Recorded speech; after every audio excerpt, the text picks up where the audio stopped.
আমার জায়গায় যদি কোনো একটা মেয়ে ভিডিওটা আপলোড করতো তাহলে প্রত্যেকটা ছেলে তার পুরো ভিডিওটা ওয়াচ করতো। এমনকি কত সুন্দর সুন্দর কমেন্ট দিয়ে করতো, বলতো আপু আপনি কি আমার সাথে 1v1 করবেন, আপু আপনি না অনেক ভালো গেম প্লে করেন, আপু আপনার সাথে আমি অ্যাড হতে চাই, আরো কত সুন্দর সুন্দর কমেন্ট যে করতো রে ভাই।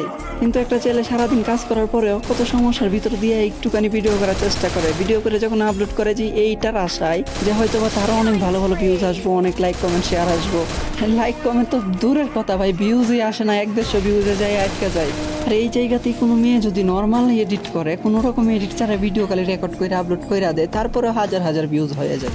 আমি এটা বলতে চাইতেছি না যে মেয়েদেরকে কেউ সাপোর্ট করো না, হ্যাঁ মেয়েদেরকেও সাপোর্ট করো, কিন্তু হ্যাঁ পাশাপাশি ছেলেদেরকেও করো। একটা ছেলে যে কত কষ্ট করে ভিডিও বানায়, কতটুকু আশা নিয়ে ভিডিও বানায়, এটা কি তোমরা জানো? আচ্ছা আমি অন্যদের কথা বাদ দিলাম, আমার নিজের বিষয়টাই বলি যে আমি 12 থেকে 13 ঘন্টা কাজ করার পরেও আমি কতটুকু কষ্ট করে ভিডিও আপলোড দিই তোমাদের থেকে একটু ভালোবাসার আশায়। আর আমি আমার নিজের জন্য কখনোই সাপোর্ট চাই না তোমাদের থেকে। আমার কথা হলো আমার ভিডিওগুলো যাদের কাছে ভালো লাগে তারা তো অবশ্যই করবো, এটা তো আর আমার বলতে হইব না, তাই না?